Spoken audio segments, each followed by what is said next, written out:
You're listening to the M.A.V. show, episode number 9. What makes a good anime?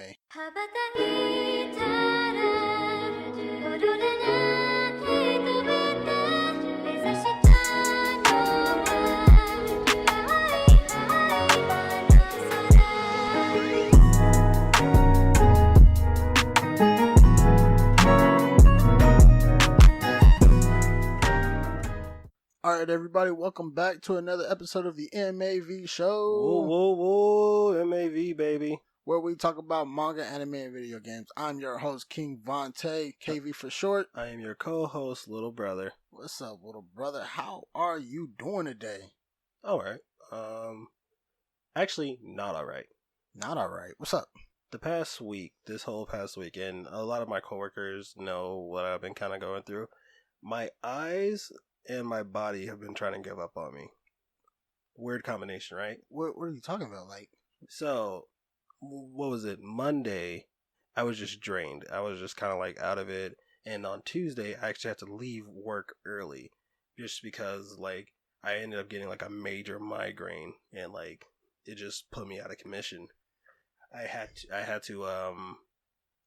just had to leave. And then the following Wednesday and Thursday, my eyes were just like stinging, like just like if I was either too tired or a lot of people said it might have been allergies, but I don't have any allergies, so it's kind of throwing me off. But maybe I've developed allergies. I don't know. Well, I'm not sure about the whole developing allergies part, but are you getting like enough rest at home, or are you watching TV too much, standing too close to the TV, playing too much video games, staring at your phone? That's what a lot of people could have said is like, maybe I just need like my boy said I should buy those blue light glasses. Have you heard of those? No, I have not. So they're like glasses, like normal like glasses, like, reading glasses, but the lenses are like made to protect against blue lights from all TV screens, all video game screens, or monitors and all such like that. Mm-hmm. And just like when you're going through there, the light doesn't affect your actual eyes, as to where when you don't wear them, if you stare at the TV too long, especially in the dark, it'll like affect your vision. It'll either make it kind of blurry or all such. Oh, it sounds pretty interesting. I get what you're saying though, because that's just like you're not supposed to be like glued to your phone right before going to bed because it messes up your internal clock a little bit. Mm-hmm. And there's a lot of different things about that, like that I understand. But I get what you're saying. So this week, yeah, like I said, just kind of been rough. I like I said, my eyes have been hurting. Like even now, they're a little sore, but I guess not as much. I did try to get us more sleep tonight. I put some eye drops in my eyes. I might take some Benadryl as lately, see if that helps. Okay. Well, hope you feel better. Mm-hmm. Like hearing all this, I'm like, oh my god, we got to take you to the hospital. What's wrong? No. Yeah. Hopefully, I made it through. I made it through this week, so hopefully, I'll be all right. How about you? I've been doing good. This week is girlfriend / wifey's birthday week, so. That's right. I totally didn't forget that, and I totally have a present on the side. Mm-hmm. And so I've been like, so the crazy thing about me, I do all my best work at the last minute. So throughout the whole entire week, I'm coming up with different ideas. I'm like, okay, cool, I can get this gift and she's gonna love it. I can buy this right here and she's gonna love it. I can do this and this to the house and she's gonna love it. Here comes Friday, her birthday's tomorrow on Saturday. And I'm all like, I ain't got none of that. But me running to the store and picking up every single last thing, like, I'm like, yo, this is about, like, she gonna wake up to something phenomenal. Having red, pink, and white rose petals everywhere. I'm gonna set up her a nice bath in the morning, cook her a nice breakfast, and then when she walks out of the room, I'm gonna have all her gifts and stuff set up on a counter, like with some candles going, some music playing. I'm gonna have the flower, like, oh, it's gonna be like, whoo. And KV cute with his little adorable rose petals and flowers and just, what is the word I'm looking for? Just atmosphere of romance. Yeah. But my girl deserves it. Last year she really did go like all out for my birthday. Like, just the whole little party, getting me, some jewelry sets, my crown. Like my girl really did it up for me, so I got a little something for her this year. That party was interesting. Yeah. Even my little goblet. Mm-hmm.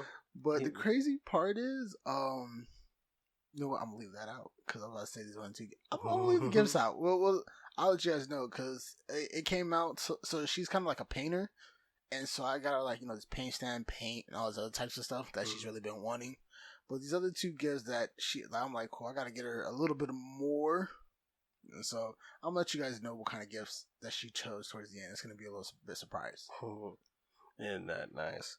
Well, guys, we're thanks for coming back to another episode.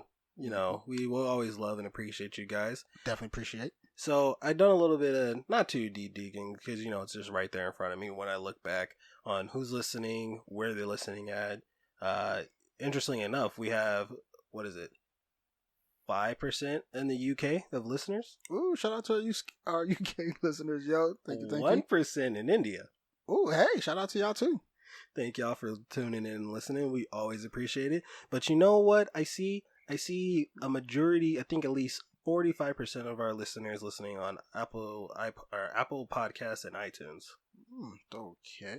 And users. But on the the low side, we don't have a lot of our listeners, rating us, giving us, those 5 stars and just giving us those reviews. And how it works with the Apple Podcasts, that kind of the podcasters kind of like rely on that. That's what really shows that you not only have people listening to you, they actually they leave reviews and interact with you. Yeah. So if you guys can, when you hear us from wherever you guys hear us or listen to us, please just drop like a 5-star. Write a little review. What you guys think about the podcast? We would really, really appreciate that. That has helped us, maybe start climbing the charts a little bit so we can gather more people to listen. Or if you didn't even really if you don't really have, a major opinion on the podcast, go ahead, tell us your favorite color. Tell us what your favorite cloud formation is. And we'll definitely give you a shout out for that too. Like, hey, yo, Pam192 says her favorite cloud is a nimbus and her favorite color is yellow green. Pam192, that's my favorite cloud formation too. Dragon Ball Z, Goku has a flying nimbus. That's funny. Yeah, that's funny. But yeah, guys, just go ahead, shoot over to Apple Podcasts, iTunes, Spotify, pretty much all these podcasting platforms. If they have rating systems, go ahead, get to it, and just give us those 5-star ratings, and we will love you forever for it. Thank you, and thank you. Also,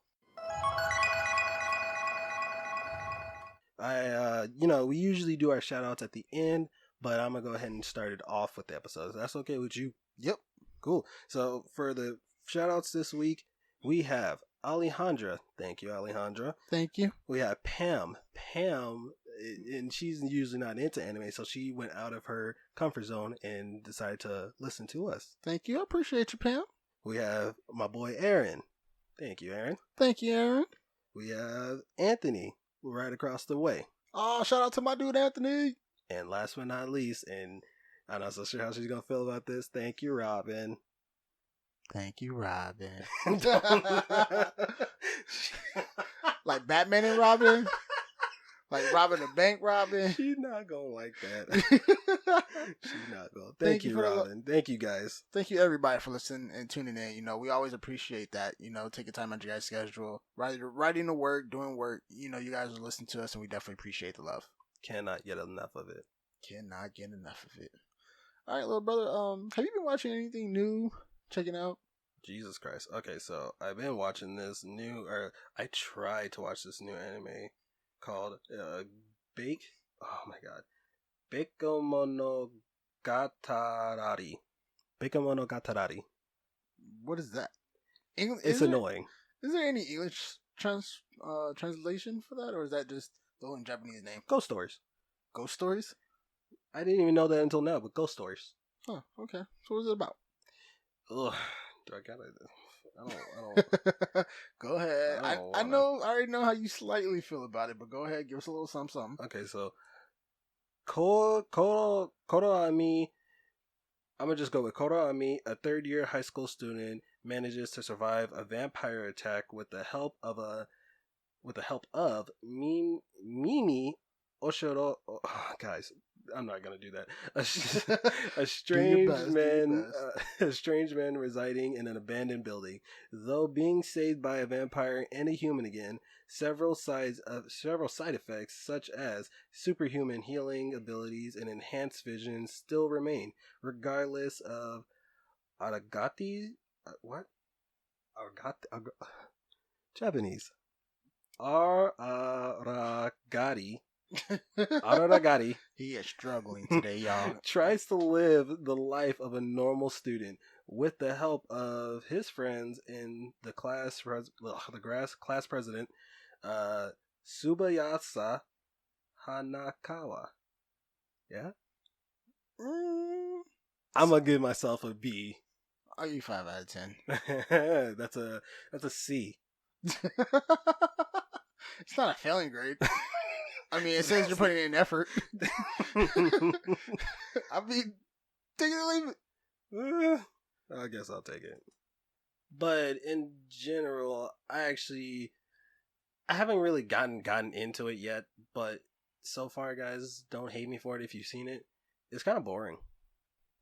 Define boring. The beginning of it starts off with the main girl falling from like a tower, and she falls into the main character's arms, and he's able to catch her, even though she was falling from like very high heights. He catches her like if he's catching a feather or a pillow, and it's kind of like that's her secret. And I don't know why you need to hold this as a secret, but her main secret is she weighs less than 10 to like 5 pounds, and if anybody found that out, I guess she'd be found out. So far a little weird, but keep going. And then the main character who caught her, he's talking with his friend, and he starts to ask his friend, what do you know about this girl? Like, where is she supposed to be? Like, she's great at sports. She's what is the word? She's involved in school. She's like, I think, a student council president, and but nobody really knows about her. And they just talk amongst each other, and he's like, you know what, I'm gonna go ahead and head out. And right outside the classroom, mind you, I haven't seen not one shred of just three characters in this anime so far. It's the main character, the girl who fell, and his friend. I have seen literally nobody else. Literally physically seen, drawn, or anything like that. Nobody else is in this anime. Okay. In the first three. I can see where this is getting difficult, especially in the first 3 episodes. And he walks outside the classroom, and this girl that he caught, he sees her. She comes up to him and he immediately puts a stapler in his mouth. And she says, you caught me, you know my secret. And she explains that she weighs like no more than 5 to 10 pounds. And she's like really really thickly laying on, if you tell anybody, bad things will happen to you. She puts a pair of scissors in the other side of his mouth. Or no, it was a box cutter. She the click sound. Really violent. The click sound a box cutter makes, and she's just like holding both sides of his mouth open, and I think she like says, I will cut you from ear to ear, but just so, and she like backs off. She's like, you better not tell anybody, and just so that you don't tell anybody, she staples the side of his mouth, and he just drops, because nobody likes getting the freaking staple in their mouth. Very painful. And so after she walks away, he kind of like catches up to her, and then she's like, oh, so you're back for more? And then she like reveals all these like random weapons, such as scissors, rulers, graph measures, and like just a random assortment of just... So it sounds like a lot of school supplies. A lot of school supplies for weapons, basically. And he says like, no, I'm not here to like, show your secret or anything. So he like pulls back his mouth, like opens his mouth wide, and he sees like he shows her the inside of his mouth, and it's healed up, like there's no staple markings. And she's like, how could that be? Like, he's like, well, I have a secret too. I'm a vampire. Huh? Dun, dun, dun, dun. Question, where did that come from? I mean, I could definitely see your point. Like, okay, there's a lot of different elements here. So how's this all gonna tie in together? I just am so confused. By the way, I'm still watching it, so I'm not gonna give it like a hard rating yet. I'm gonna still go into it and just go from there. I mean, is there anything you like about it so far? No. Nothing? No. Not even one thing? No. Is the animation well drawn or anything?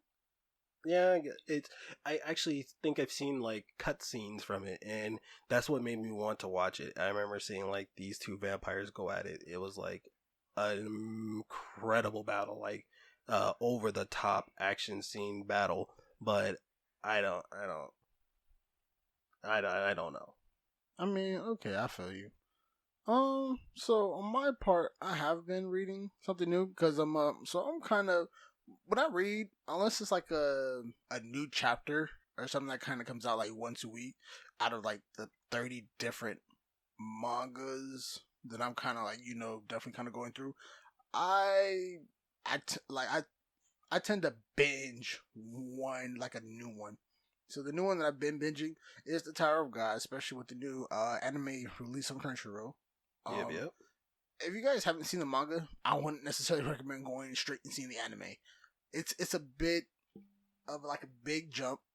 Not only that, like it doesn't really give off a lot in the first couple episodes, and it's supposed to be that way. And unless you know that, like you're not gonna really like it much. Okay. I know I've seen a little bit of Tower of Gods, and I like it pretty. I like it so much pretty far. Yeah, I like it. I like it. I like it. Jesus, I can't talk today. I cannot. Just shoot me, man. It's okay. It's okay. And another thing that's been kind of getting a lot of people, and I think I probably said this in the previous episode, it's just the animation about it. Like, it doesn't look like most of the characters have very good outline drawings or. I think that's on purpose, though. That to me personally, that looks crisp. It's different. It's like everybody has their own style to it, and I'm trying to think of something that was the big like game changer at a time. But go ahead. Yeah, and so like that's what kind of killing people. When you also kind of read the manga, you also see how like the animation, I mean like the drawing, over time like has gotten better. So I'm kind of wondering if they're gonna do that with the anime too. Like as the episodes progress, you're gonna see like better drawings and stuff. So I was kind of curious. Once again, I think that's on purpose, though. Yeah, like I say, it could definitely be on purpose. But to say about the new one I'm reading, and I've been, definitely on the Webtoon app a lot more since I was definitely a big fan of Manga Rock, and they're currently closing the site down. But they did throw out a new app called Comics Beta right now, and they're kind of just working with that to kind of bring people to like a different side of reading manga, to where they're not just taking people's work and it's kind of given out for free. I mean, like I said, we all love anime and manga, video games and stuff, but these people put like a lot of time and effort into something that they love, and it would be nice if they can kind of get paid for their efforts. And so I understand. A lot of people forget that. And so, like, I really wouldn't mind paying for it. Like, but paying for it individually would definitely be a little bit hard. So if it was like a monthly subscription to like a certain app or anything, I would definitely like that, preferably. Right, and I'm pretty sure like they have like websites or streaming services that are like that, such as I guess like Hulu or Netflix. Hulu or Netflix picks up whatever movies, whatever TV shows at the time, and whoever tunes into it, whoever gives it a thumbs up, that's how they that people like it. Yeah, probably so. And it could be the same thing with like a manga. Whoever starts reading through the chapters or whoever starts giving it thumbs up, that's how you know that people like it, and therefore get paid through there. I know. I think that'd be a very good system too. But the new game, I mean the new manga, or kind of, yeah, it's manga, not manhwa. The new manga I've been reading is called Zero Game. After the death of her parents, Hana Yo sees her life tumble out of control.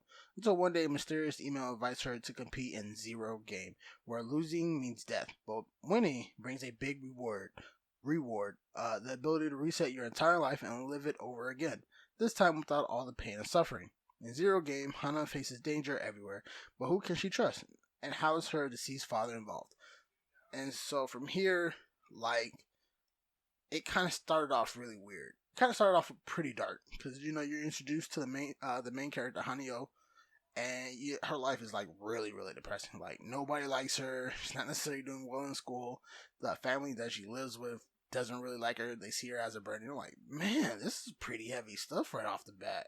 Dang. And so, like I said, she gets this email to kind of play this game. Now, this is not your typical video game type of thing. If you've ever seen the battle in like the first 5 seconds type of manga, I'm not sure there's anime out about that. It's just like a different one of those type of weird games where people join in. It's really different. So as she kind of says, you know what, screw it, let me just try to see what this is about because my life already kind of sucks. She just walks through a door and immediately starts getting attacked by some weird monster, and she's miraculously saved too by this weird guy. Okay. And from there, like, just not kind of kill it too much. Like it really kind of takes off / doesn't, but it's a slow build up.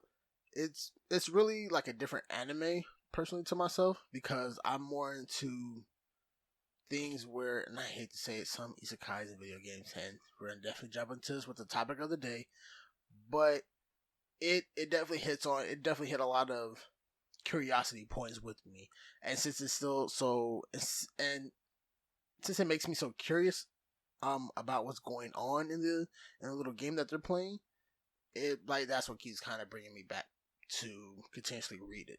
Okay. Well, I did hear you say topic, so what is exactly the topic of the day? And I know this is a subject that just a general question, but I don't think too many people really ask it. So, little brother, in your opinion, what makes a good anime? It could be a number of things. It could be, and I always kind of like looking at it this way: anime and like normal TV shows or whatever. What makes a good TV show? What makes a good anime? They're the same thing. Even what makes a good video game. Even the video games. But today, and I kind of I was kind of thinking about just different. Like I said, since we talk about manga, anime, and video games on the show, video games, I was trying to really think of something like this. But even with video games, that was kind of heavy, subjective area. Uh-huh. But so I kind of kept this specifically towards anime. Well, that's fair because we had a video game episode a while back, so that had its own dedicated episode. So why not we give the anime a dedicated episode? All right, yeah, no problem. But but yeah, so I think today we're gonna try to grade it off of plot, interesting characters / character design, and how it's drawn, or more or less anime or like its animation. Uh-huh. And so to kind of, I could really make or break a whole entire show or anime. Is a lot of people don't like that 3D renderation. Oh yeah, not a lot of people are ready for that 3D drawing or like just the whole thing. I think 2D is gonna stay around for a lot longer. But so just to kind of start it off. So like I said, I talk with a lot of people, and just to get a lot of different ideas. There's a lot of, I don't want to say do's and don'ts, but like I'm trying to think of what makes some animes more popular than others, and to also, like I said, to kind of go back to the question of what makes an anime good. Like I say, it's almost saying what makes one popular more than others. What makes one very bland and part of the 99% versus the ones that garner so much attention as part of the 1%. Can I kind of like, I'm a little bit excited because you hit me with a example earlier today, and I didn't show it at the time, but I really thought it was a good example. So can I jump into it from there? All right. So yeah, go ahead. So we're starting from the plot perspective. So we're starting from plot. Okay. Well, that still goes with it, kind of hand in hand. So My Hero Academia would probably be a good example of a good anime. Good. Oh yeah, most definitely. And so from that point, what I was trying to grade a lot of these different animes on was a lot of them fall in like usually like 3 categories, which is isekais, trapped in video games, and like they have kind of like a harem element to them. We're gonna get into that. Yes, we are. And so from the harem element, Like, just My Hero's definitely not in the harem. It is definitely not a harem, y'all. It's just most definitely not. Just to even say that, little brothers definition is when 4 or more girls likes the main character or like falls madly in love with them. Mine's is 3 or more. So that's just for that. And like I said, once again, so many different animes or even mangas fall into this category to where like they're just like the market is so saturated with different things falling just in these categories, and it's usually like 2 or more, like 2 out of the 3. And what separates like these mainstream ones, like My Hero Academia, it's almost like original story. Just even start from there. One, it's not like about characters dying and coming to another world. You know, nobody's getting killed by Truck-kun. He calls it Truck-kun. I call it Truck-kun. Nobody's walking in the middle of the street because they just did not happen for the first time in their life. Look left or right, was probably on their cell phone or probably talking to somebody. They didn't get pushed out of the way by anybody mysterious. They didn't push nobody mysteriously out of the way, and they got hit by a truck. There's just so many things that kind of go hand in hand with this, and I'm thinking about multiple other things, so I'm gonna let you just rock with it for a minute because I got a lot on my mind with this one. And once again, like I said, what can easily put you in 1% is original plot. It's an original story. And what My Hero Academia does, it definitely, like, even though I'm not a personal fan of it, I definitely gonna give it its props of like telling an anime from like a superhero point of view. You know, because there's not too many animes about superheroes, especially a school for superheroes. Like, what? Like, okay, I'm like, cool. Like, talk to me about it. Like, show me what you got. Okay, so at least for me, what makes My Hero Academia so good, it's the fact that Deku he is your main character. He is that one, you know, he's working hard, he's going day and night training to be the best. But it's the fact that the supporting cast around him also helps it. It's not only the main character, but it's Bakugo, who's your natural rival. He's, I guess, your Sasuke in this anime. But even Bakugo shows character development. Like, no matter who you look at, even if it's some of the characters who are in the back of the class, everybody has character development. But Midoriya himself just goes above and beyond in how he really wants to be this hero, how he really wants to be the new symbol of peace. And the way that this anime goes into it is just And so from there, like, that also kind of goes into the next 2 points of interesting characters and character development. You know, so you don't want to just watch or read about, you know, characters who are just bland, ordinary people. You know, and also another thing I love about it is nobody in this anime is necessarily OP. So I do know he gets his skill called All Might. I mean, or this All for One skill. Yeah, okay, sorry. It's All for One. All for One. Okay, no, bad. Dang it, I'm still messing it up. It's so Midoriya is One for All, you know, his power for all the citizens, and All for One is the main antagonist in this series because everybody's powers is for him. All for One. Oh wow, that's once again a pretty interesting concept. So for Midoriya, it's the fact that and once again he knows about this villain, he knows about this antagonist, and he knows that he's seen him in action, but yet he still has to be the symbol of peace, and he won't back down because he is willing to put his life on the line to save people. Mm-hmm.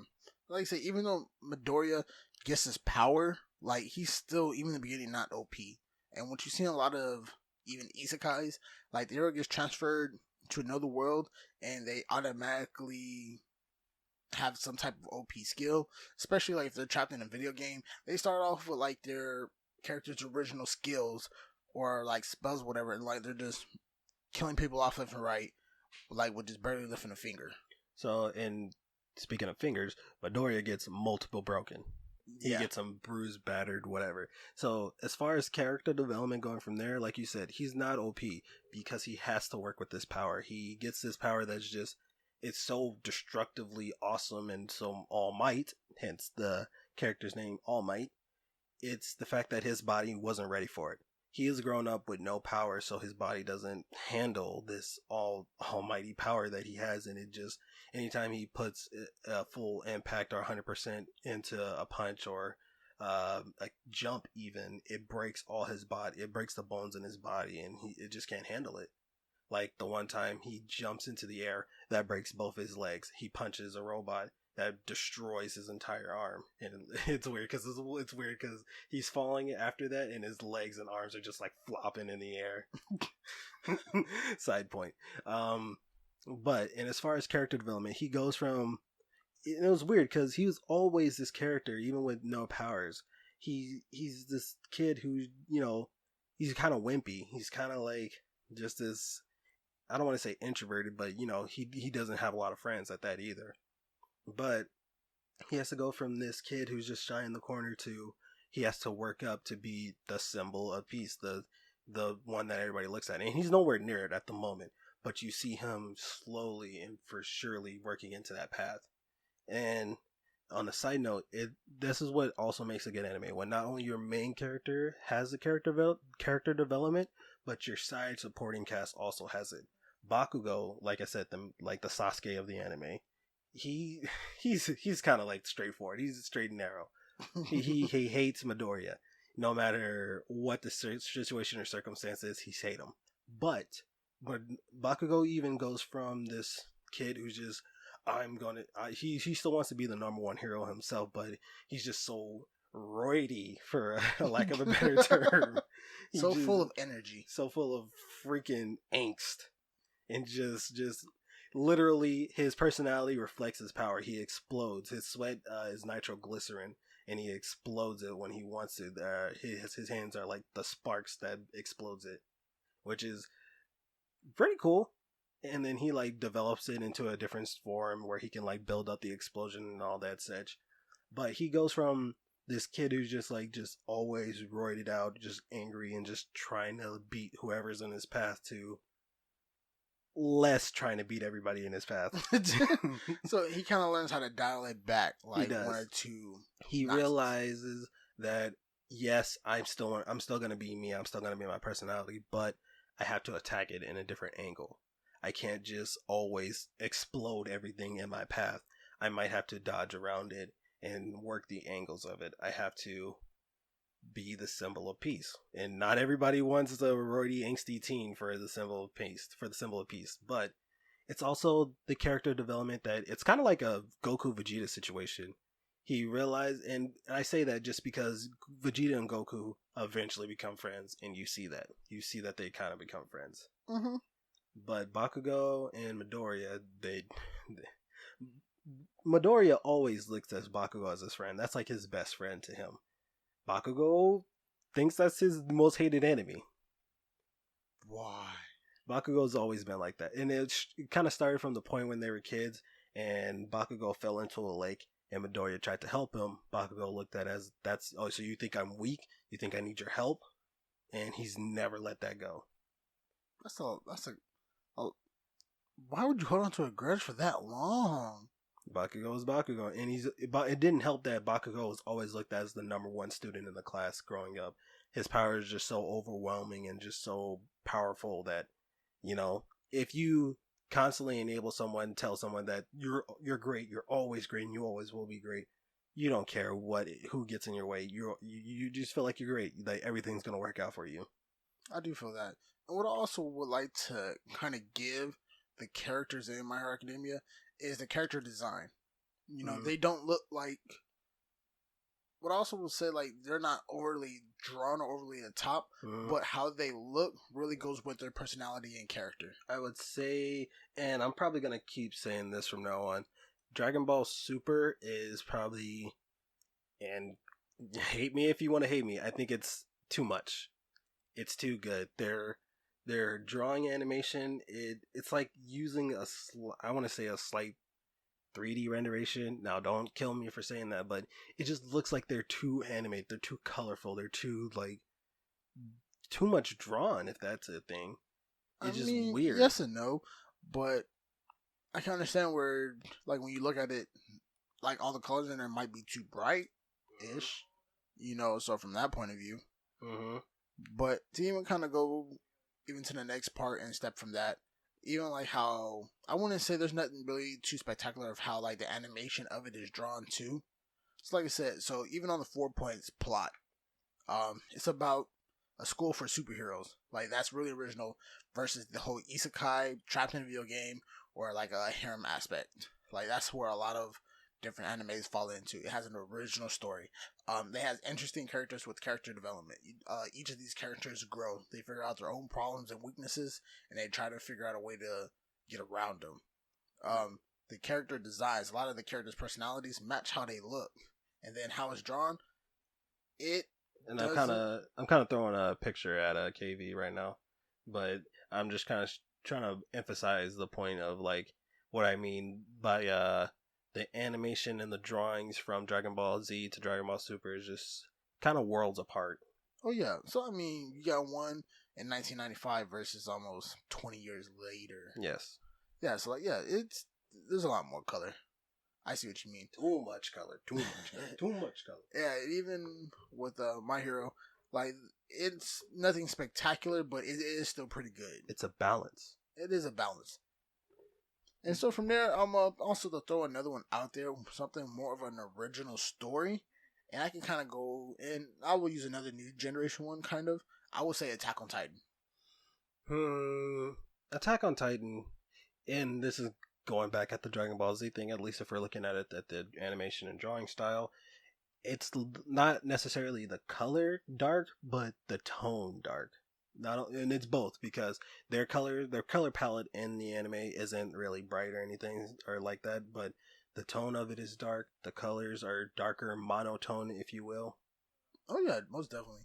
A lot of their lines and stuff are a lot thicker. It's the whole drawing animation style definitely goes with it. But to start back from the top, the plot of it is once again it's not an isekai. There's really no harem. There's absolutely no harem elements in it, and nobody trapped in a video game. Or there's no references to video game likeness in it. So it starts off from an original story. A boy wouldn't named know what a video game was if it even hit him in the face. a boy named Aaron Yeager. Aaron Yeager living a regular lifestyle, and one day he looks over a wall and he sees a giant titan looking down that destroys the wall. Everybody kind of know of the titans, and the titans just go around eating people. And so from there, he basically just embarks on a journey for revenge against the titans. Because the just not specifically the Titan that looked over the wall, because that Titan has a specific name called the Colossal Titan, but a certain Titan ends up eating his mom in brutal fashion. Yeah. So another thing about this anime is the shock factor when it first kind of came out of how brutal and gory it was. You know, once again, it just being different. You know, because at the time there wasn't nothing like for itself, not necessarily even just being in the horror genre, but just it being more of an action and adventure, but it having that oh my god type of look.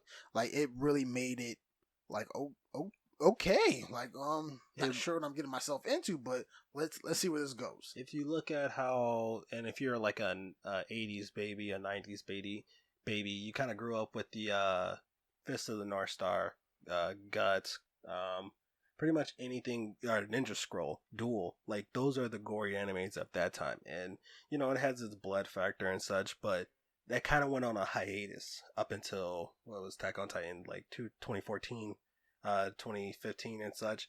So when people saw it again right there, it was like a whole new world again. And it was like, whoa, blood and gore is not supposed to really be in here, but seeing it just thrown in your face like this, it's unbelievable. Yeah, so another crazy part of it, blood and gore not necessarily so mainstream. There it is. You know, like I said, when you even watch a lot of your other type of animes, you don't see characters getting killed. That's a big one. A lot of characters, even when your main character fights, he just kind of knocks out the opponent, and they either go to jail or they just run off. You have like a lot of dark undertones in it. Like I said, like anybody and everybody's kind of free game at all times. Pretty much, like Aaron didn't really have his only family members was his dad who left somewhere. I didn't even find that out. I don't know how close to the story you are, Do you want me to tell you? I know that, and of course, we should start putting a tagline at the beginning of this. Spoilers will be in this. I know that his dad. Spoiler warning. I know that his dad had the key to a basement, and basically he injected Aaron with the Titan serum. Or it said that's what it was. It's like he injected him with the Titan serum. Aaron turned into a Titan. So I can tell you everything. Aaron turned into a Titan, and then he ate his dad. Right? Did I hit it on the nail? Did I hit the nail on the head? Do you know the history about the dad? No, I don't. Do you want to know? For time's sake, no. For time's sake, no. Well, I'll throw it all on a bumper sticker. Basically, his dad was from Marley. His dad kind of came to find the power to defeat Marley. He found that founding Titan. He changed into a Titan, ate that one, so now he can kind of control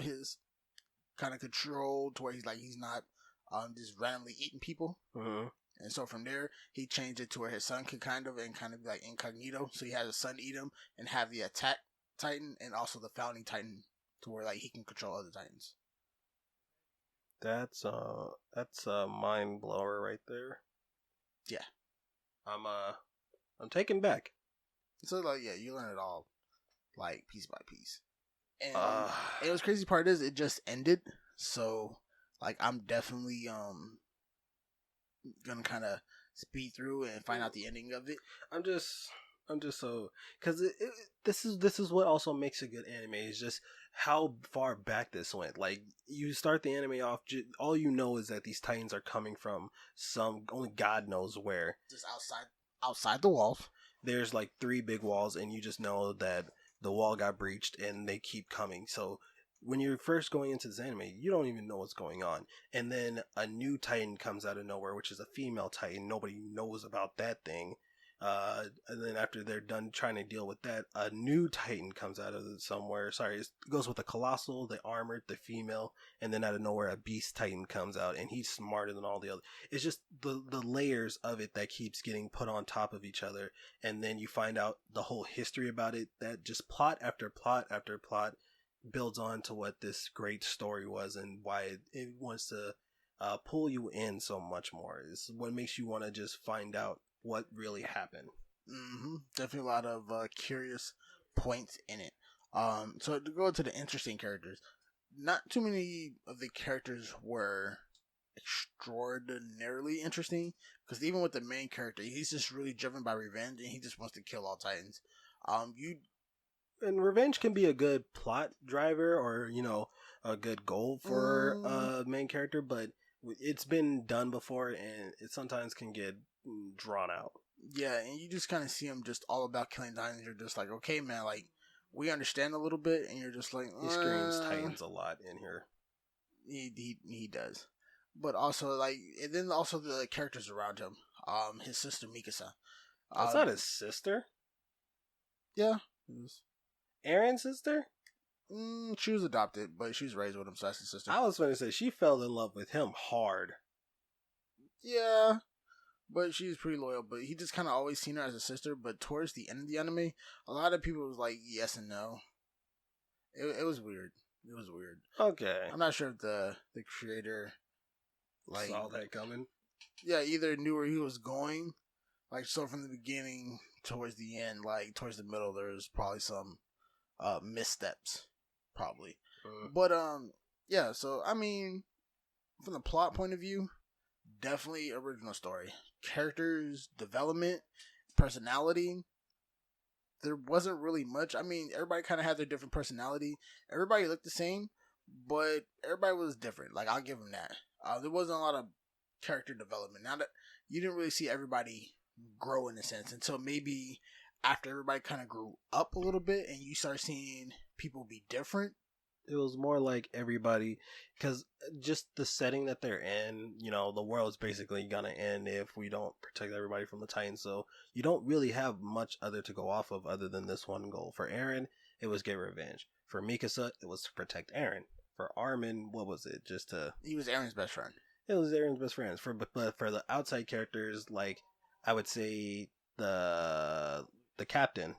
It was he needs to be the protector of all these people, so that's what his focus was. For Levi, kind of the same, but Levi was just point blank, almost like a military dog. He was just kind of there to kill the Titans. Point being is, it's like everybody was just so straightforward and narrow.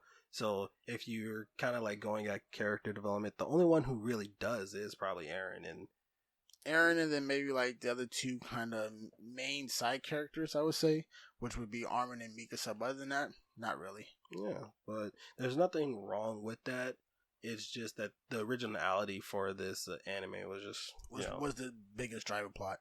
And then one more, I would say, I kind of want to go with The Promised Neverland. And so, little brother, what do you know about this anime right here? Absolutely nothing. Well, first off, I do recommend you get into it. I feel like the manga is definitely kind of coming to a close pretty soon. But for the people who don't really know about it, like, it's personal opinion, I rated about an 8.5 out of 10, maybe even a strong 9. I need to see how it ends first, because it's just between. So it's about these kids in an orphanage, and so like you kind of see it all lovey dovey.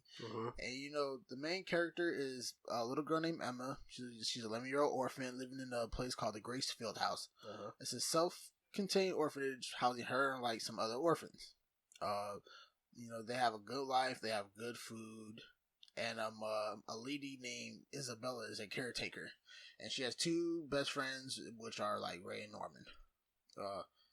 They're basically allowed to kind of do whatever. The orphans like basically are like free range. Like they're basically allowed to just like go out, have fun, and everything. And it's only kind of weird, but like the only thing that was kind of weird at first is like they start like having to take these tests, and like these really hard, like crazy, like weird tests. And so you're like, okay, that's different, all right. But so one night, orphan named Connie is sent away to be adopted, and that's everybody's goal is to be adopted eventually. But Emma and Norman falter after noticing that like she had left like a stuffed toy, like a teddy bear, behind, and they have to give her back this stuffed toy, right? And so they run towards this gate where all like the orphans like have to go through, and they have to be adopted from. And when they get there, they find the little girl dead. They find Connie dead, and then this where they realize their tragic existence. So they're supposed to took a turn. Yeah. So picture like you're both like 11 and 12-year-old kids, and you go run to give back your siblings, because they're all raised to be like brothers and sisters in this house, and you run to find like because Connie was a girl, to find your sister dead. And this is where they find out that these demons are like come like to eat her. They're introducing demons. Yeah, like these really, really big demons, and they're raised to be humanly like butchered, like they're cattle. Jesus. So they're Christ. so they're meat to a higher species, and so they're basically raised to be so like the smarter they are, the better they taste. What? And kids taste the best too. What? You figured that would be the worst thing to be tasted. Kids don't usually know too much.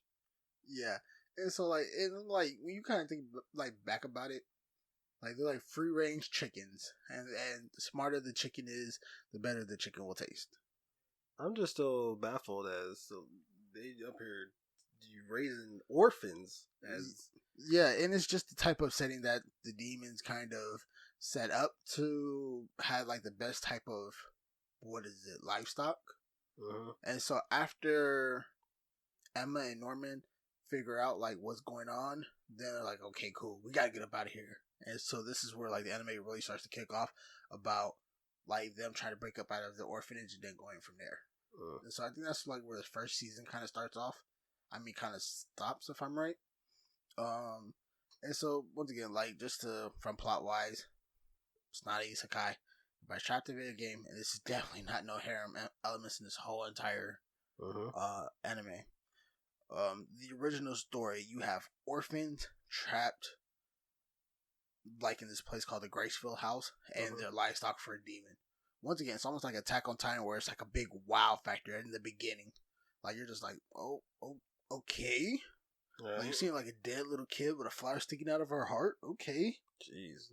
like it's pretty brutal. Like it's like you're like, okay. Like I said, it was. I was like, wow. I was definitely surprised. And from there, it just what? Yeah, Like he was giving me this weird look right now. I'm like, because yeah. it's the stun factor, man. It's the fact that you're taking these kids and they're introduced into this world of, you usually try to keep children out of this dark format, that you keep them away from death just in general, but now that they're the main scene for it, and I looked up It's like a perfect little world to them, and then like they find like this big, crazy, gruesome secret about their life. Like they're like, oh my god, we're being raised to be killed. I looked up because and I truly consider anime and TV shows and whatnot and movies all have the same genre spectrum. In this case, it's horror, mystery, psychological, sci-fi, thriller, and there's shonen thrown in there, but shonen is a Japanese type of genre, which just means aimed at the male audience. Mm-hmm. That's the word, the opposite shoujo. But you wouldn't expect at least kids to be wrapped around the genre horror, mystery, psychological, or thriller. Usually, you try to keep those out of that spectrum. Other than, I mean, remember, a lot of people in this world got messed up minds. So. Yeah, I was gonna say, other than The Shining. If Sam listens to this and she knows who she is, Shining is like her favorite movie in the universe for some reason. What is it, Shining? You've got a lot of people upset at you just for those few words that you just said. I've never seen a Shining, and if it's a horror flick, I promise y'all, I do not watch no type of scary movies. I don't care. I don't care. I don't care. You could watch it now. It was a horror flick for its time, but it's not scary. I literally watched it like at 5 in the morning. Nah, my mind runs at like 10,000 miles per hour. I can't handle too much. I promise you, you won't have a single nightmare. I don't even play Resident Evil video games. Like, speaking of which, I will bring that up later. But back to The Promised Neverland, it just is the shock factor. Like you said, Attack on Titan had shock factor. You see a dead kid, immediate shock factor. What about character development? Do they have some in there? So, most definitely. Just to see how, once again, like how these kids are kind of growing. So I would even say from like their personality standpoint, like each kid is very different. So even like from like the three main ones, Emma, Norman, and Ray, you see, who was it? Norman or Ray kind of went out there and tried to go out there where it said, I think it was Norman, but I'm trying to figure out. Yeah, so Norman and her, when they try to go and figure out everything, Norman is like the leader of the group. He's the smartest kid there. He's a redhead kid, right? No, he's a blonde. Emma is the redhead. Okay. She's the girl. And then Ray's the black haired kid, yes. Okay. Cool, I just had to remember all that. And so he's supposed to be smartest. Ray's supposed to be like a strategic tactician type of person. He kind of reads books and everything. And Emma's like the charismatic type of person. Charismatic. Yeah. So even though like she's still like the main character and she's kind of technically the leader because she kind of pushes everybody else. You can tell like Norman has like more of the leadership qualities. So it's kind of weird. Yeah. So she's the one who kind of starts up like, hey, we got to get up out of here. Like, I don't want to die. I don't want none of my brothers and sisters like heroes to die. And so like her and Norman really try to cook up this plan to really get up out of there. And from there, like not to kill the first season, for a lot of people, like it really, really takes off. And this was really an enjoyable adventure because, like I said, I really see it kind of ending soon since I'm reading the manga version. Okay. This adventure had a lot of plot twists. Like they definitely took a lot of losses, especially on this adventure. Like there was a lot of heartache too.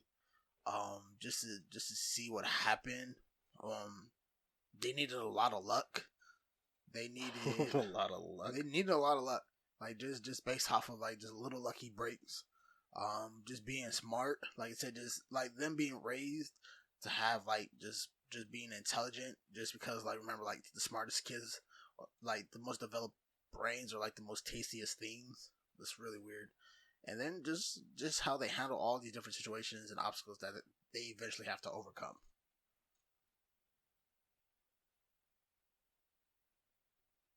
And so from there, that's, I would say, like, this is their personalities and development and growth over time, and you really won't see it in the first season because not too much happens while they're still there. But once they, like I said, they do eventually leave, and this is definitely kind of killing like the end of season 1. Spoiler warning. Like once they do leave, you definitely see them once they go through so many different things. You'll definitely see more of a character development later on. So they're stuck at the what is it, the garden house? Gracefield's house. Gracefield house. They're stuck there. That's where the plot of the anime is. Like it stays in that house. Dang. Yeah, so that's just kind of like the first season. Like I say, you get introduced to the characters. You find out a little bit more and more about like, okay, what they can do, what they can't do.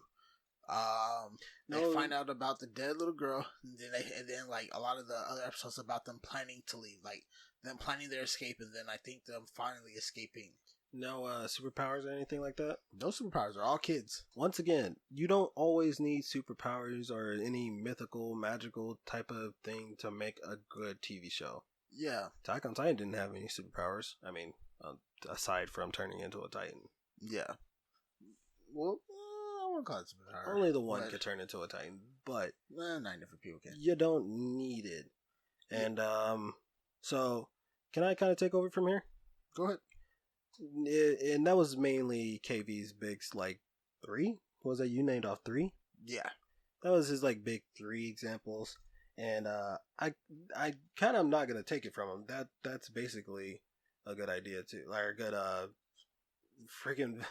Of, like, what makes these, like to pinpoint certain things out of what makes a good anime good and what separate the 99% from the 1%. But to also kind of say what the 99%, what are the, like, a lot of them kind of like have in common are like, so we'll go with like my favorite anime, Sword Art Online. It's part isekai. He's trapped in a video game, and eventually through the anime, he definitely builds like a small harem. Not even small. If you go with the other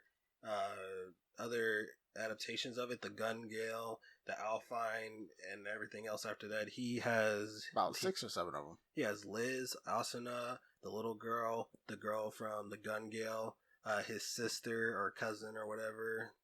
The blacksmith girl. Yeah, that's Liz. Like, okay, yeah. So like he definitely like builds up a whole bunch of girls who like think he's awesome or cool or like falls in love with him. Kirito-kun.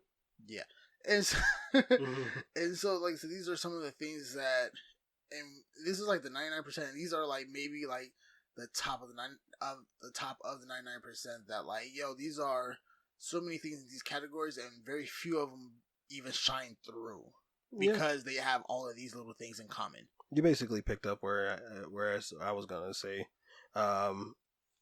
Other things that I was gonna probably say was what makes a bad one is the repetitiveness. You know, if it doesn't pick up any steam, if you have a character who's bland, even something like the cliche of having an OP character. Yeah. Aside from Saitama and One Punch Man, they do it so differently that it makes it good. So that right there is supposed to be like a comedy type of thing, so that's okay. But in like Kirito's, Kirito's department, like, so him, like, he was really like a boring character. There wasn't really nothing spectacular about him or about his personality. Not he was at all. Really a bland character. Like, once again, this is my favorite anime, but I can admit, like, they had a lot of fun. Like, there wasn't a lot of saving graces about this anime. It was the fact that Kirito, like we said before, what makes a good anime character is his goals, his morals, what he's ambition to do. In the first season of Sword Art Online, the first half of the first season, his goal was to get everybody out, or, you know, be able to be powered up so he can get everybody out. Actually, no, it wasn't. What was his goal? His only goal was really just to beat the game. That's it. / get everybody out. It wasn't about getting everybody out. But beating the game, henceforth, getting everybody out. But you gotta take getting everybody out. He just wanted to beat the game. That's it. He wanted to get everybody out. He didn't care about everybody else first. He was like, yo, like he wasn't really worried about everybody else. He was like, cool, That's I just want to get strong just to beat the game. That's it. That's fair. Okay, so his main goal was to get strong. But, you know, you get to that point, he even beats he didn't really beat the last dude, but, you know, he goes toe to toe with the guy who sent them into the Kaiba. It was Kaiba. That's the dude's name? Yeah, that's the guy who trapped him in the game. I'm glad that I remembered that, but he went against the Kaiba who trapped everybody into this game, and Kaiba's character was like OP more than ever. He was the total offensive and defensive character, which, you know, he was hard to beat. Kirito eventually did, one way or another, he beat him. But, you know, he gets out of the game, he's trying to live his life, and then it was pretty much over after that, other than Asuna got trapped into another game, so his next goal was to save Asuna. Okay, but along the way, it's just like so many things happen, and it just fell short. He saves Asuna on that one. Okay, what's the next one? Somebody else is dying in a game, hence Gun Gale. Okay, I gotta stop them. For some reason, you don't have nothing to do with that at that point. At that point, I mean, I would have told, because some FBI agent comes up to him and say, yo, you got everybody out the first one, can you get everybody out? I would have said, no, go handle it yourself. I mean, the crazy part is it wasn't an FBI agent. It was just somebody from the gaming company was like, hey, can you help us out with this problem? Why is somebody from a gaming company asking me this? Get away from me. I am not touching another VR headset in my life. But, like, just kind of short. Like, I understand what you're saying. Like, it was really repetitive. It did go way longer than it needed to. The story really started getting away from its core. Like, like it really started making no sense. Like it really killed itself. Probably another good one. My Shield Hero or Shield Hero. You're gonna put that in the bad list? I'm gonna put that in 99% because he's putting it in the harem category. So no. So first off, it's the isekai. Okay, that's okay. Look at isekais are okay, just not all of them. But they're are okay. just so. But they're part of the 99%. They're so that market is so saturated. Like it's just so overly done. That's the problem. And not only that, so while he's not trapped in a video game part, a lot of the other people who get sent there is referencing it to being like in a video game. Okay. And so that's what a lot of other animes and mangas do. And then not only that, as time goes on, like he is about the whole harem thing, where like he just happens to meet either a slave girl or whoever else happens to rescue them, and they just want to be on his side. They all either like him, fall in love with him, or just want to be around him. Okay, so and this is where I'll challenge this with Shield Hero. At least he has one girl who he saved, who was a slave, so like that. There's that. But the other two girls, one's not even a girl. One's a bird creature, and then the other one is a princess who she just wants to help out. She just wants her people to be happy, and that so happens to be this dude is helping everybody. So therefore, you know, she wants to be around him. But to me, that's not a. That's. And she has a fourth one. There's another one. No, who's the fourth? Fourth one is the one who likes one of the other heroes. That's always in like a weird outfit. Ooh, it's like this really weird one. Like if you look it up, look it up. I'm just saying, like, once again, to me, probably pull it up for him real quick, y'all. Once again, to me, harem would be more than 4 people to a group, or more than 4 females to a group, and in Shield Hero, he's only the 3, and also on top of that, it's like he even has 2 other women riding around with him. One of them who he's trained with, and she's probably not going to stay in the group long. And then they have like an old lady too. No, who was the old lady? Well, this is probably because like you're watching the anime while I'm reading the manga, so this is where the difference is really kind of coming in. So, okay, rewind it back for me. So to me, harem is only like up to 4 girls who are in love with the main character. In this one, the girls aren't not all 4 of them, or 3 of them at that, aren't even in love with. I swear to God, I remembered his name for a second there, and I lost it. Naofumi, Jesus, yes, Naofumi. So not even all the girls are in love with Naofumi. But just the one girl who he saved from being a slave is madly in love with him, and that's okay. But the other two are just kind of there just to help. The other two are just, this is the person who helped us out in the bind, so we shall follow him because he's the hero. I mean, like, I definitely understand that part, but if he's collecting like a group of girls around him, we're gonna call it a harem. He's not collecting. He's collecting. They all are staying in his side for long periods of time to help. To help. It doesn't matter. They're there. They're there. They are there. Anyways, I just have a big gripe about people comparing most isekais to harems, and like that's the only thing that makes up an isekai to me. You can have a really good isekai without a harem. Hence, Overlord.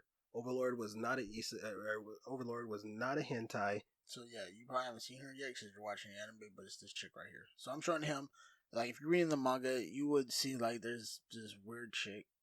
Like, I can't really describe her. Is that the girl that came from the other dude squad? Yeah, her. That's later. Exactly. But whatever. Guess what? She joins the squad. She might be in love with the other dude. But what happens? She's on the squad. This is a harem. But no, if she's in love with the other dude, then she's not in love with the. I actually looked up the word harem, and harem means they're all in love with the one single mate. Guess what? Only one of them is in love with the one dude.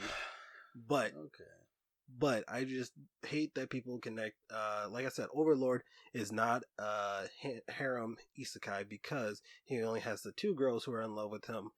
But he's not even in love with them. He's just focused on dominating and playing his role as the Demon Lord. Or for more recent, that time I got reincarnated as a slime, which also debunks your isekai happenings or how an isekai starts off. He got stabbed. He didn't get hit by a truck-kun. It doesn't matter.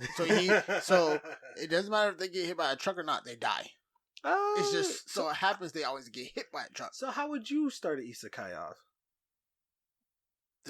So the only way you can start an isekai off, period, is usually being. And isekai literally means being teleported from one world to the next. Yeah. It just so happens that it usually happens by two ways: either them dying or them being summoned. Okay. And 90% of them is being killed, usually being run over by a truck. The other 5% is them being killed by some other random way. And the other 5% is them being summoned. Okay. But I'm just saying, and that time I got reincarnated as a slime, in their aspect, he got stabbed, and unfortunately, he does fall into this bad category to where he was just overpowered. Yeah, he kind of has an ability to like just eat any material or thing around him and absorb that ability. But in that sense, the anime is also charming about it. The anime is very funny, very entertaining to watch. It's different from your normal, isekai. Yeah, but once again, doesn't he have a harem around him? No. The two girls who there's the one girl who he actually did love back, and he it was his soulmate, but she ends up dying, and he kind of acquires her body. That's why he looks human. Low key weird, yeah. It is, but he has like a male version of her body. Yeah. And then so she dies, and then this group of orcs come along, and I think it's like 6 of them. They were at first going to attack Rimuru and defeat him. They all pretty much just get defeated by Rimuru, or kind of like submit to him because they just see that he's too powerful, and they all kind of become his like warriors or his disciples or whatever. And there's only 2 girls out of that group. Yes, they do fall madly in love with him, but it's more like they just think he's cute because he's a slime. Yep, you guys, this is how a harem starts. But no, that's the only 2 girls that are in love. How a harem starts. No, stop it. It's how it starts. Stop it. It's how it starts. No. I'm just saying. This is how it starts. No. Do not fall for it. This is how it starts. Do not fall for it. Like it's some type of trap. Don't fall for it. Don't fall for it. That's how they reel you in. I mean, I can see the light at the end of the tunnel. He's just kind of refusing it altogether. Whatever. I think. Well, even in real quick, does do they have any really interesting characters? And one, I think they really do, because a lot of the characters have personality. I'll give them that. In Slime? Yeah. They do have character development. Character development is very present in that anime. Mm-hmm. And I would say that's what also kind of makes the animes good, is when there's not only character development, and I think I said this already, there's not only character development with the main character, but with the characters around as well. So you not only see Rimuru develop from, I'm just this guy in this new world and I can do whatever I want to, okay, I'm building a society and I need to be the protector of all these people. And then you see the people who come around him, they are bent on, living their lives, or, just try to get by, to, okay, the Rimuru, and most of everybody kind of like see him as their new king. So they kind of go, I don't want to say bow down or be submissive, but they recognize him as a leader, and they realize while you're serving Rimuru, pretty much you do everything to benefit him, as to where you will not do anything to, you won't do anything to put a bad image on him. You won't do anything to put anything negative in his way. So that means you must also work with the people who live within his range. So people who live in his kingdom, or his village per se, you must be friends with. So if you are an ogre and you hate the lizard man, guess what? That beef is squashed. You are now best friends. And it's more like they have to live with this and realize, as long as Rimuru is king and we can follow him into battle, everything will be okay. Once again, I do have a lot of respect for this anime. I really do like this anime too. Mm-hmm. It does really hit on all points, and even though, like I said, it does have some of like the 99% traits. It's one of the outliers, and it does kind of shine through. Mm-hmm. It does have the character development, interesting characters, different character designs, and it has great animation as well. Mm-hmm. So I think I would like to just kind of like get into like a whole summary of this. For me, what makes a good anime is the same thing with like what makes a good TV show, a good movie, or whatever. You have your characters, you have your scenery, your whole atmosphere, you have your story, you have your plot, and it all has to blend together. Yeah, and I think one of the biggest keys I was trying to highlight is just the originality. Try to be different. Which is understandable, because, it's hard to be original and come up with new ideas when it feels like everything has been made already, but you can always do it. Not every idea has been thought of. Yeah, definitely not. Once again, like, giant titans attacking, demons raising kids to eat, even another one like Fire Force. Or My Hero Academia, like a superhero school, or Fire Force. Like, you have firefighters using fire to fight fire. Like, these are all really good original ideas that somebody thought of, and you can actually kind of, do. So, just in general, at least these from our be original. At least from our point of perspective, this is what we see. This is what we like to see in different animes and different situations, and this is what we feel like can make or break an anime. Yeah, most definitely. All right, so we kind of did the shoutouts and such in the beginning. Do you have any recommendations though? Once again, I think I might try to go back. I might try to come up next week with some more, like either trying to throw out the list that I'm doing for you guys of what I'm kind of currently all up on, and what I kind of just wait for, like what I'm on the bleeding edge of, and then maybe to kind of give like an ongoing review of Zero Game once I kind of finish up Tower of God too. Okay.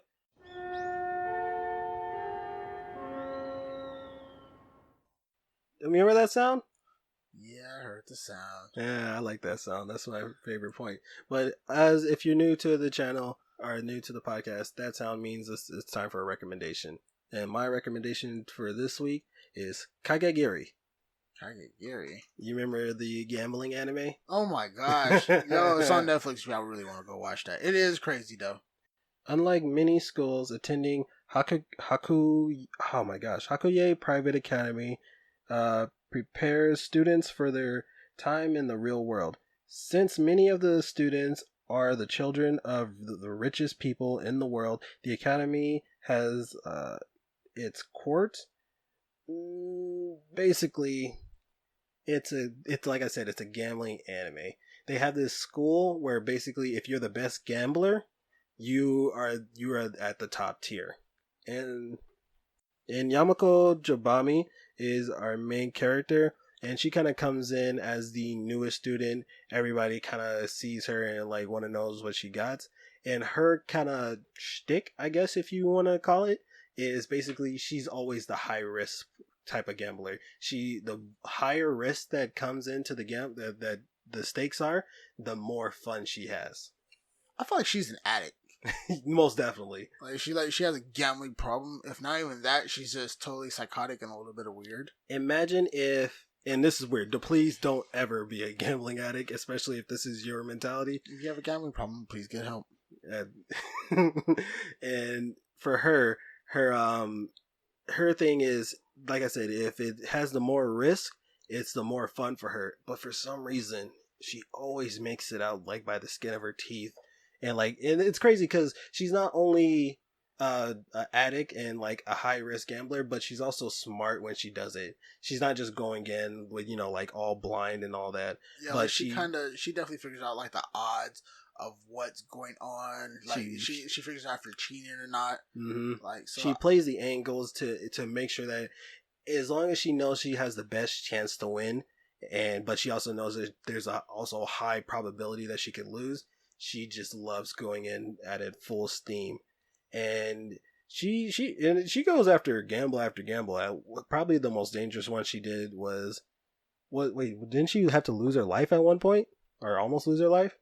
I mean, there was a few times where she could even lost like a finger. Yeah, but like she's always just like right there. Like she always just wins by 1%. She always wins. I mean, there's one time where she actually lost. But then again, like she always just comes back and wins again. So, and it's just kind of like, I want to say it's fun. It's weird.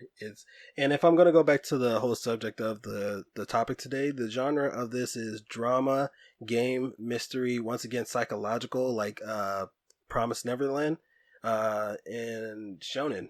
Shonen is once again aimed at the male audience. Shoujo is female audience. Mm-hmm. But and the main character is a girl, by the way, and I think we covered that too. But she just is so fun to be around because she has this bubbly personality. It's weird because she also looks kind of crazy with it, but she ends up getting all these friends who kind of gravitate towards her, and they just love being around her just because, So, wait, roll that back. Friends? Not really. Gravitate towards her? I mean, she beat them all and probably took half all their money. But that's their fault. Love her? I think they just respect her. If not, just have, just don't want to ever probably just want to watch her lose one day. There's the one boy who loves her. He doesn't really love her. He's just thankful that he saved her when he was, on the losing spree or something. Oh my god. At least maybe I remember the anime differently, but I saw that they were building a happy friendship and they were bonding with each other. And aside from the one blonde girl who actually hates her because she beat her just senselessly in the first bet that they ever did. And once again, it's set up to where it's all about gambling. It's all about this high risk type of lifestyle energy. Mm-hmm. There are 2 seasons of it, by the way. The second season was a little weird too. I didn't finish the second season. I finished the first one though. Oh, the second season was pretty dope. It did because there's also this high tier. There's another girl who's just the best gambler that the world has ever seen, I guess, and I don't think she's ever lost or something like that. But Yamako ends up going against her, kind of. And I think they had a draw. She didn't win. But they definitely, it was either, if she were to lose, she would have to not only, be broke or poor or whatever, she would also have to leave the academy and, never be seen again. Or the other girl, the main chick, or the main bad antagonist would have to, school president, whoever usually is. Yeah. I think she was going to lose her spot as the president. And it was like it fell down. By the way, the bets are also weird. They're never just just a straight up card game, or they're not just sometimes the simple win or lose. Or it's weird because they have different games, different settings, and all such. And that's what kind of captivates you into it. Is just the wide range of like different games, and just I don't know. It's just different. Once again, I use that a lot, but in this case, it is different. It's not in the bad list. I could have put this in the good list for what makes a good anime. All the characters in here have the main character. She's not bland. She has her personality. The characters around her have their own character developments in their own weird ways. I wouldn't say development, but everybody around her has character personalities. Because this right here, everybody kind of remains partially the same, just because they don't like necessarily hate the chick. They're pretty decent all the way through. And if you can't remember the Japanese name of it, the English name is called Compulsive Gambler. Once again, somebody has an addiction. So, well, that was my recommendation. And you said that you didn't have one. No, I think I'm trying to kind of. I'm really towards like a bleeding edge, and I probably got to come up like with a really big different type of list for you guys. So for me though, this is not really much as a recommendation, so much as a kind of like an update on the news perspective, and as far as the video game aspect. Because I know we didn't talk too much about manga nor video games during this episode. It was mainly about anime, but I still like to give you guys that whole, M.A.V. Yeah, the other aspects of the M.A.V. show. So go ahead, little brother. So at least an update in the video game community. Guess what? Not many new video games have been coming out, and you'd think that they would, especially with the whole epidemic thing going on. But a lot of remakes have been coming out.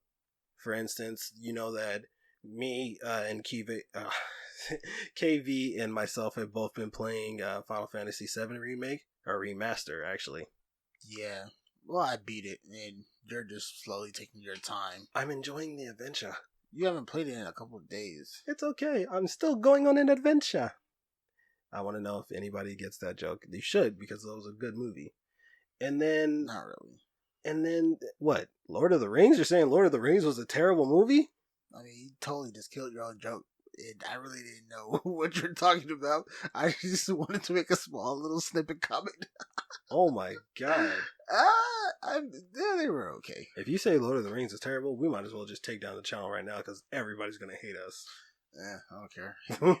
Yes, hate you me do. Yes, you do. Hate me or love me. It's okay. Anyways, also, there have been Resident Evil remake of that, Resident Evil 3. Oh. And I guess it's not like a lot of these are like remasters. So the difference between a remake and a remaster is the remake is totally changing the game. It's totally like kind of changing the gameplay of it, maybe changing a little bit of the story of it, as to where a remaster is maybe cleaning it up, making it look prettier, making, not pixelated, and, whatever like choppy aspects where you might glitch out at a certain point, they got rid of all that. I mean, that's pretty good. And I think I might know one or two people who might be interested in those games. But once again, anything horror related, not mine. So as I speaking of horror, Doom Eternal was another one that they came out with. Same in the category, a little bit weird, a little bit too much sci-fi horror, a little bit too much grotesque for my taste. And then the YouTuber Corey Kenshin played this. Shout out to Corey Kenshin. If you watch our show, thank you, bro. Samurai, Shogun, fangirl.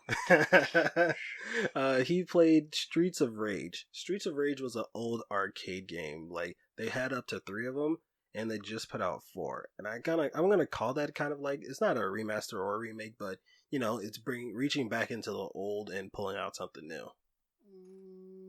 Okay, I should probably see them. Like almost what Tekken did for this last one. Mm-hmm. And then one more, I guess, there's a Iron Man VR coming out.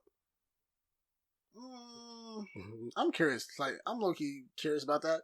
Just because, like, Hey man, everybody kind of look wants to be Tony Stark. Like, and then just to kind of get like the feeling of flying, and then have like little beams that kind of come out your hand. I'm not gonna lie. Have you ever played the VR before, like, or at least Oculus No, I have Quest? not. It is really kind of cool. I think I'll kind of get like the little motion sickness, like that little You might. I'm not gonna lie. You might. that inertia feeling, like it's. I see it. You know, have you seen the gameplay of Super Hot? Mm-mm. Super Hot is kind of like a game where you every time you move, time moves. So every time you stop, it's like a freeze, and you are kind of going through this system or like this hack, like everybody's watching you at this moment, like the government or whatever is kind of watching you, and you go through this computer system trying to, like, I guess, hack. I don't really know the whole thing about Super Hot, but I just know it's kind of fun to play. Every time, like, you stop, like I said, and everybody's like made out of glass, which is interesting. Everybody's made out of glass. It's at least that's how they make your enemies look like, because once you throw something at them or shoot them, they break apart like glass.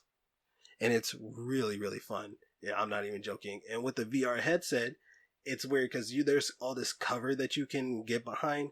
And guess what? If you have to crouch behind something, you got to crouch in real life. You have to get on your knees, duck behind it, throw something around corners. It's really fun. I got really captivated into it. And it was just, I spent a good hour and a half doing it. Without even trying it. It's just it's so fun. I might get an Oculus Quest just to replay that game. Then we can go ahead and lock in that Iron Man too. Just about, I guess. Curious. All right, little brother. Anything else for the show? Guess what, guys? Nothing else too much, yo. Once again, I would just say, if you see us up on Apple Podcasts or iTunes, give us a 5-star rating. Tell us what your favorite cloud formation is. Or favorite color. Mine's is blue. Dark green, forest green. Dark green, forest green. Also, you can also hear us on Spotify, Google Podcasts, Podcast Addict, most of all podcast platforms. Go ahead and give us a listen. It would be much appreciated. Leave us a review, shout out, and we'll definitely shout you guys out too. Yes, we will. But if you can't, if you having trouble on getting to us on those websites or those platforms, you can hit us up at our emails. Our emails are mavericks@gmail.com. That is MAVREAKS@gmail.com. Or you can hit us up at BBEMAV2020@gmail.com. That's BBEMAV2020@gmail.com. All right, guys. Thank you for tuning in to another episode of Yet the another M.A.V. one show. down. Yet another one down. We love you guys. Be safe out there. We will see you next week. Peace.